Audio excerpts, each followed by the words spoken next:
Dragon king వారసులు మానవ రూపంలో జన్మించడం చూసి దేవదూతలు సైతం ఆశ్చర్యపోయారు. కథలోకి వెళితే ఇక చెల్లి ఆ రాక్షస గుడ్డుని చంపడానికి కత్తితో దానిపై దాడి చేస్తుంది. కాని ఆ ఎర్రటి గుడ్డు ఆమెకు అంత సులభంగా దొరకదు. పైగా అది ఆమెను బాగా విసిగిస్తుంది. చెల్లి దాన్ని పదే పదే చంపాలని చూసినా అది ప్రతిసారీ తప్పించుకుంటుంది. అక్కడి ఊరి జనం కూడా ఆ గుడ్డుని పట్టుకోవాలని ప్రయత్నిస్తారు. కాని అది అందర్నీ బాగా అలసిపోయేలా చేస్తుంది. అది ఎవరికీ దొరకదు. ఆ గందరగోళంలో అనుకోకుండా రాజు మరియు హీరోయిన్ తండ్రి ఒకరికొకరు ఢీకొంటారు. అందర్నీ ఇబ్బంది పెట్టినందుకు ఆ గుడ్డు మాత్రం చాలా సంతోషంగా ఉంటుంది.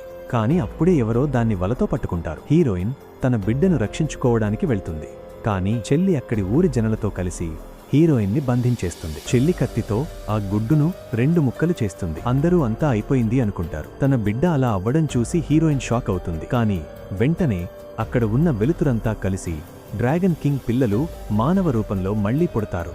వాళ్లను చూసి దేవదూతలు చాలా సంతోషిస్తారు. మరోవైపు డ్రాగన్ కింగ్ కు తన పిల్లలు పుట్టారని అర్థమవుతుంది. హీరోయిన్ గర్భవతి అని, ఇప్పుడు పిల్లలు పుట్టారని తెలుసుకుని వాళ్లను కలవడానికి బయలుదేరుతాడు. అటు డ్రాగన్ చక్రవర్తి కూడా పిల్లల శబ్దం విని మ్యాజికల్ మిర్రర్లో వాళ్లను చూసి వారు తమ మనవళ్లే అని తెలుసుకుని ఎంతో సంతోషిస్తాడు. ఇక్కడ ఆ 2 పిల్లలు తమ తల్లిని కలుస్తారు. హీరోయిన్ వాళ్లను చూసి సంతోషంగా హగ్ చేసుకుంటుంది. ఏం జరుగుతోందని రాజు అడుగుతాడు. కాని చెల్లి మాత్రం ఇదంతా ఈమె మాయ, మనల్ని మోసం చేస్తోంది, నేను దీన్ని అంతం చేస్తాను అని అబద్ధాలు చెప్తుంది. చెల్లి హీరోయిన్ని చెంపదెబ్బ కొట్టి పిల్లలను లాగేసుకుంటుంది. ఆ తర్వాత ఆమెను కొండ అంచు దగ్గరకు తీసుకెళ్లి తోసేయడానికి చూస్తుంది. హీరోయిన్ డ్రాగన్ కింగ్ ని పిలుస్తుంది. అది విని కింగ్ ఆమె దగ్గరకు వేగంగా వస్తుంటాడు. అటు డ్రాగన్ పూర్వీకులు మనవళ్లను కలవడానికి రెడీ అవుతారు.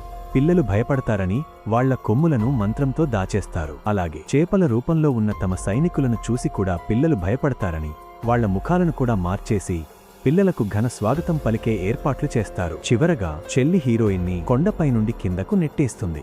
కిందకు పడిపోతున్న హీరోయిన్ తన కథ అయిపోయిందని అనుకుంటుంది. మరి ఆ తరువాత ఏం జరిగిందో తెలుసుకోవాలంటే కామెంట్ బాక్స్లో పార్ట్ 11 అని టైప్ చేయండి. వీడియో నచ్చితే లైక్ చేసి మన ఛానల్ని సబ్స్క్రైబ్ మరియు ఫాలో అవ్వండి.